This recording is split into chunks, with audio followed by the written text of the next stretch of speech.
이렇게 국민적인 관심을 많이 가져주셔서 굉장히 감사합니다. 저희 반도체 디스플레이 기술학회는 반도체 디스플레이 분야에 소재, 부품, 장비에 특화된 학회입니다. 그래서 소재, 부품, 장비 회사와 그리고 이 분야에 특화된 교수님들을 모시고 약 한 1000분 이상이 회원으로 지금 등록되어 있는 학회입니다. 그러다 보니까 사실 이 요즘 이슈 자체가 저희 학회 일이다 보니까 제가 이렇게 많은 자리를 빌어서 설명을 드리는 것 같습니다. 발표에 앞서서 좀 호소를 드리고 싶은 내용이 있는데요. 실제로 이런 지금 상황에서는 수요기업인 대기업은 이 공급망의 문제에 있어서 해결하기 위해서 정말 불철주야 노력을 하고 있고, 또 관련 우리 한국의 소재 회사, 오늘 와서 또 이 패널로 말씀을 해주시겠지만 이런 회사에서도 정말 불철주야 노력을 하고 있습니다. 지금 이 공급망의 이슈가 빨리 해결할 수 있도록 최선을 다해서 노력하고 있으니까 많은 격려를 부탁드리고 싶습니다. 그리고 국민이 좀 불안을 하셔서 이게 언제 되느냐 뭐 이런 말씀을 계속 질문을 하시는데 최선을 다해서 빠른 시간 내에 해결하기 위해서 수요기업과 국내 소재기업이 노력하고 있다는 것을 알아주시면 하는 그런 호소를 드립니다. 그래서 아시는 것처럼 언론에 발표된 것처럼 2030년도에 비메모리의 세계 1등을 하고자 해서 133조 투자, SK하이닉스가 또 메모리 비메모리 포함해서 120조를 투자해서 이처럼 저희 현재도 우리나라 반도체가 우리나라의 약 한 20% 정도 수출을 차지하고 있는데 더 성장할 수 있는 이런 시점에서 소위 말하는 보호무역주의의 스프라이 IT 밸류 체인이 지금 문제가 생겼던 것이 오늘의 토론의 주제가 되겠습니다.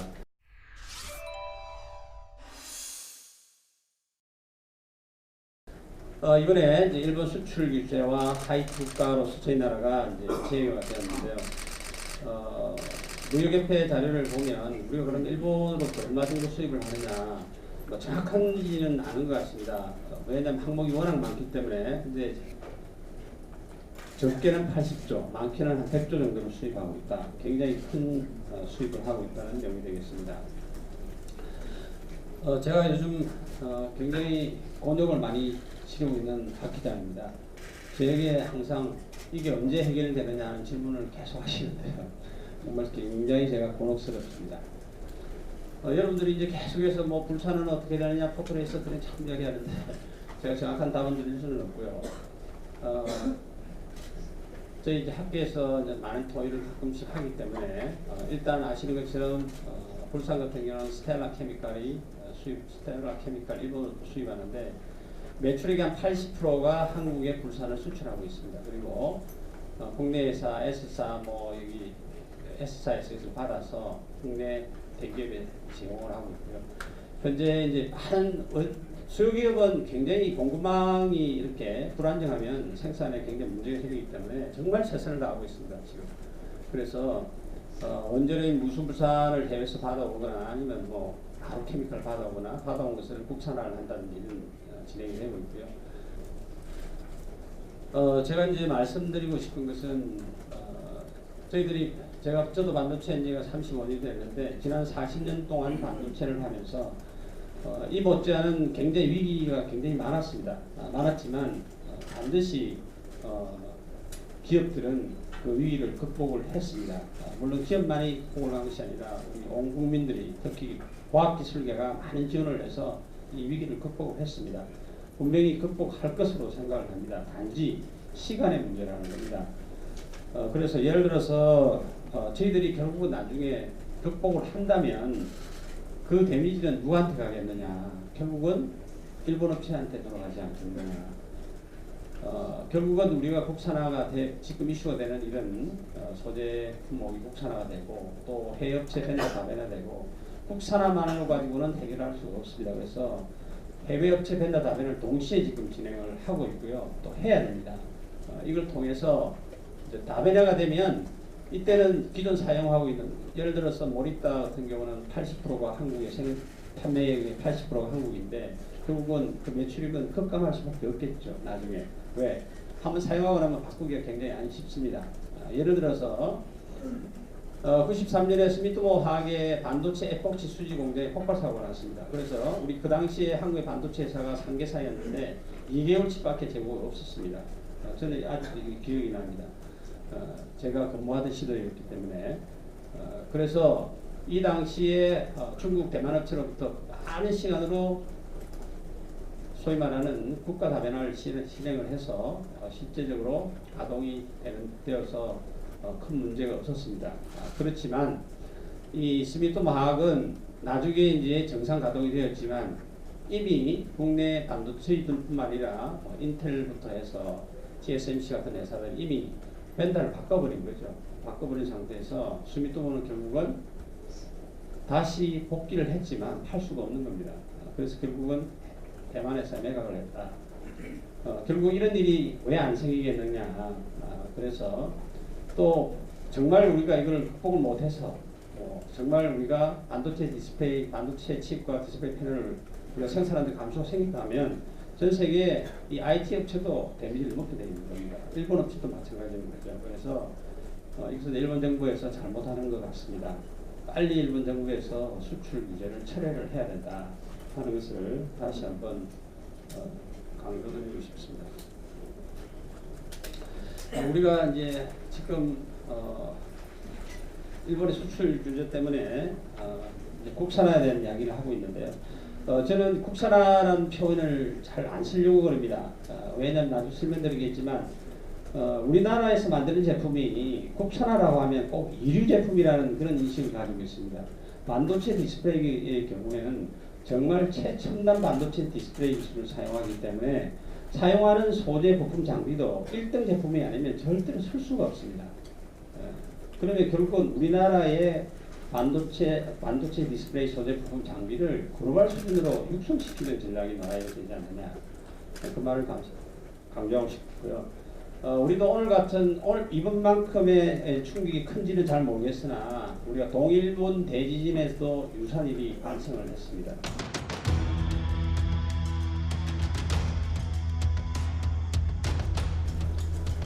아시는 것처럼 2011년도에 동일본 대지진이 발생을 했고요. 소위 말하는 스프라이 밸류 체인이 붕괴가 되었고요. 그래서 이제 국내 반도체 업체들 재고, 확보, 벤더 다변화를 해서 이 문제를 해결을 했습니다. 상당히 빠르게 한 3개월에서 6개월 정도 해서 해결을 했는데 이 당시에 소위 말하는 가마우치 경제가 정말 심각하다는 것을 우리 그 당시 정부에서도 인식을 했었고요. 그래서 그 당시에 이제 국산화가 필요하지 않느냐 하는 이야기가 나와서 준비를 하자고 했다가 한 6개월이 지나고 나니까 그냥 없었던 일처럼 되어버렸다는 겁니다. 정말 이때 우리가 준비를 했으면 얼마나 좋았을까 하는 아쉬움이 굉장히 있고요. 이때 전 교훈이 뭐냐면은 일본조차도 일본 닛산 혼다 같은 경우에도 우리나라에서만 이 부품을 가지고 있으면 자동차 사업을 할 수가 없다. 결국은 동남아로 그 다음에 한국으로 가야 된다. 아시는 것처럼 닛산은 한국에 부산에 공장을 가지게 되는 거죠. 이 국가 다변화의 중요한 점을 그 당시에 이슈가 되었고 그 당시에 잠시 우리 국가적으로도 검토를 했었는데 그 당시에 그냥 해결을 하는 바람으로서 잊어버린 겁니다. 이번 경우에도 이것이 또 어느 정도 빨리 해결이 되어서 또 이게 잊어버리지 않을까. 또 잊어버리면 똑같은 일을 또 어느 순간에 또 반복할 텐데 정말 제가 이 반도체 소재를 35년 한 학자로서 기술자로서 이것만은 좀 잃어버리지 않고 장기적인 플랜을 만들어서 육성을 했으면 좋겠다는 바람입니다. 그래서 여기 보시면 우리가 지금 일본이 왜 저희들한테 그렇게 했는지 모르겠으나 여기 보시면 현재의 글로벌 이런 반도체 장비 업체로부터 어느 나라가 가장 많이 수입해서 그러냐. 여기 보시면 우리 대한민국이 32%, 대만이 20%입니다. 월등합니다. 미국의 3배입니다. 일본의 3배입니다. 그러니까 전 세계의 글로벌 소재 부품 장비 회사들은 일단 대한민국에 가서 한국에 가서 장비를 팔아야만이 1등 제품이 되는 겁니다. 그만큼 시장이 크다는 거죠. 그러면 이런 한국의 반도체 회사들이 소재 부품 장비를 공급을 못 받아 데미지를 받게 되면 이 체인이 다 영향을 받게 될 겁니다.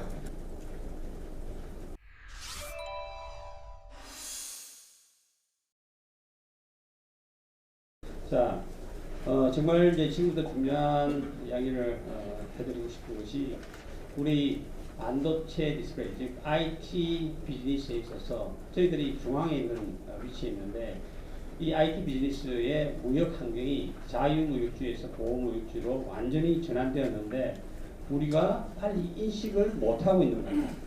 인식을 아마 하고 있음에도 대기업은 스스로가 극복할 수 있을 거라 생각을 한 것 같고요. 정부한테는 좀 아쉬운 점이 좀 있습니다.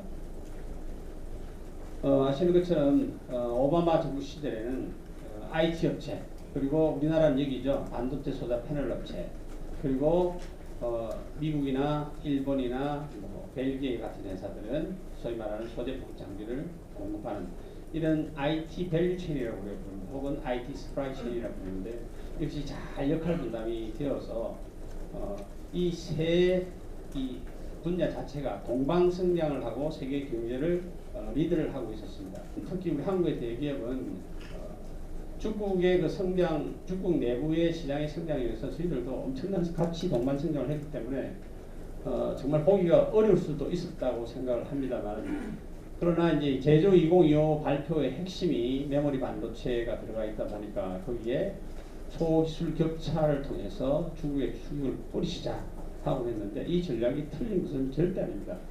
다른 전략이었으나 정부가 지금처럼 일본 정부가 참여하는 것처럼 보호무역주의가 되면 보호무역주의에 대한 전략도 준비를 했어야 된다. 그러나 그것을 우리가 못 본 것 같다. 특히 한국의 반도체 기업은 지난 3년간 슈퍼왕을 누리다 보니까 착시 현상으로 안 보일 수도 있었고요. 디스플레이는 중국의 LCD 추격을 뿌리치기 위해서 OLED로 막 빨리 전환을 하다 보니까 사실은 그게 안 보일 수도 있었다. 왜? 빠른 추격을 뿌리치기 위해서는 최고의 소재 부품 장비를 썼어야만 하는 그런 환경이었습니다. 일단 아베 정부도 결국은 보호무역주의로 이제 전환을 실질적으로 했기 때문에 지금이라도 빨리 인식을 해서 변화를 준비를 해야 될 것 같습니다.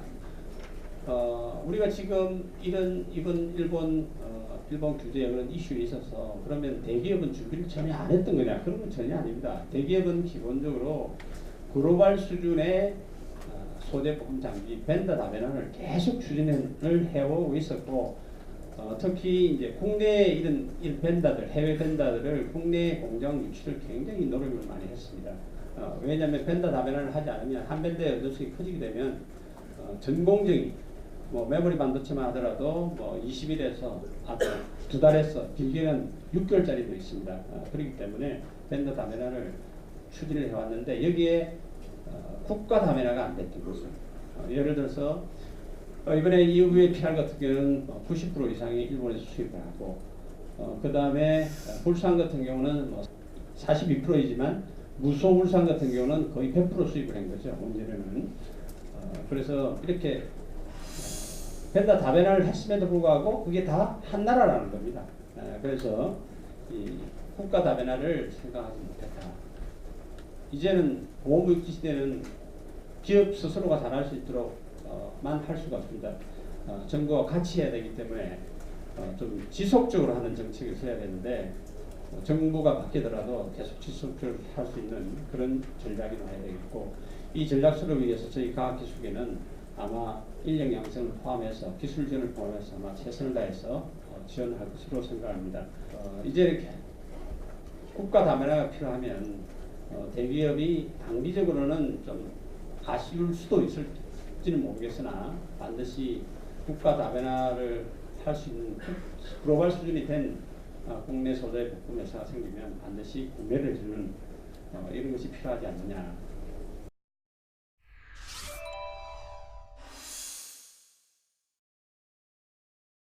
그래서 제가 지금부터는 많은 지금 정부에서 이번 이슈에 대해서 많은 전략이 나왔는데 우리 과학기술계 특히 산업계까지 포함해서 수요 기업의 입장이 아니고 실제로 이제 공급하는 반도체 소재, 디스플레이 소재 부품 장비 회사 입장에서 어떻게 글로벌 수준으로 육성할 수 있을까 하는 전략에 대해서 간략하게 말씀드리도록 하겠습니다. 저희들이 이제 학교에서 제안하는 것은 반도체 디스플레이 분야에 국가 소재 부품 장비 핵심 기술 지정이 필요하지 않느냐. 그러니까 우리 지금 우리나라의 뭐 반도체 분야, 디스플레이 분야, 철강 분야, 조선 분야 해서 국가 핵심 기술이라는 게 딱 명시가 되어 있습니다. 지정이 되어 있습니다. 소재 부품 장비의 핵심 기술 좀 지정을 해달라는 겁니다. 그 이유는 뭐냐면 보호물질은 계속해서 심화될 것입니다. 이제는 정부가 관여를 해서 이 IT 밸류체인을 관여를 하게 되기 때문에 준비를 하지 않으면 우리 주력 사업인 반도체 디스플레이가 위험해진다. 그런데 아무리 예를 들어서 우리가 기존에 국산화를 한다더라도 우리의 수요업체인 대기업들이 반도체 디스플레이 분야의 대기업들이 국산 제품이 최고 수준이 되지 않으면 사용할 수가 없습니다. 그 예로서 아시는 올 6월에 낸드 프레시 메모리 일본에 10분 정전했는데 올 연말까지 생산을 하지 못합니다. 소재 부품 장비 한번 잘못 들어가면 공정 시간이 짧게는 2개월, 길게는 6개월이기 때문에 그 결과가 나중에 나오게 되고 그 피해는 어마어마하기 때문에 그만큼 반도체 디스플레이 업체에 반도체 소재 부품 장비를 이렇게 공급하는 게 쉽지가 않습니다. 그렇기 때문에 세계 수준에까지 도달하지 않으면 절대로 사용할 수가 없다. 그럼 세계 수준에 도달할 수 있도록 우리가 만들어야 되는 거죠. 그래서 만들려고 하면 누가 이것을 만들 수 있느냐? 결국은 대기업이 만들겠다는 의지도 있어야 되고요. 정부의 지속적인 지원도 있어야 되고, 우리 과학기술계에 지속적인 지원이 있어서 대국민적으로 이것을 지원을 하면 모든 것을 다 할 수는 없지만 최소한 일개 국가에서 전품력을 수입하는 그 품목만이라도 빠른 속도로 글로벌 수준으로 육성시켜서 보호무역지에 대비를 해야 된다. 그 말씀을 드리고 싶습니다. 그래서 항상 이슈가 될 때는 정말 협조가 잘 됩니다. 실제로 이 반도체 소재 부품 이 분야의 글로벌 수준으로 육성하기 위한 이제 정부의 R&D의 지원 정책이 이제 나왔습니다. 그래서 많은 예산을 가지고 아마 진행을 할 것 같습니다. 자, 그런데 우리나라 반도체 소재 부품 분야의 수준을 글로벌화 시키는데 정말 우리 대학 교수님들, 출연연구원의 뛰어난 과학기술이 필요합니다. 그런데 이런 분들이 실제로 이런 소재 부품 장비 회사에 R&D 센터에 파견을 하려고 하면 무엇보다도 파견을 인정을 해줘야 됩니다. 그런데 아시는 것처럼 오늘 가기부 오셨으면 가기부라든지 그다음 교육부에서는 이걸 인정을 안 하고 있습니다. 그래서 이거를 빨리 풀어달라. 그리고 지금 우리나라 이 반도체 디스플레이 분야에서 보면 국가 R&D가 너무 이렇게 과제별로 과제 제목별로 이렇게 소규모화되어 있는데 꼭 지금 일본을 따라서 하라는 게 아니라 일본이 굉장히 잘하는 게 있습니다. 집단 연구입니다. 집단 연구를 해서 역할 분담을 해서 빠른 속도로 세계 최고의 정밀화학 분야에 실직을 내고 있기 때문에 우리도 대규모의 사업단 구조로 가야 된다. 그리고 좀 이렇게 대기업과 연결할 수 있는 그런 총괄 사업단과 특히 정부에서 소재부품 장비 경쟁위원회를 부총리 주도하고 한다고 하시니까 여기 대기업 다 참여를 해서 정기적으로 소통을 해서 진행해야 된다. 그리고 무엇보다 중요한 것은 어떻게 보면 이 많은 설명을 했지만 여기에 정말 중요한 부분 중에 하나가 바로 중소 중견기업 R&D 인력 양성입니다. 그런데 이것은 어떻게 해야 되는지를 정말 심도 있게 저희들이 또 생각을 해서 전략을 만들어야 될 것 같습니다. 이게 우리 과학기술계 분야에 커다란 의무라고 저는 생각을 하고 있습니다. 이상으로 좀 시간이 길었습니다만은 제가 발표를 이것으로 마치도록 하겠습니다. 감사합니다.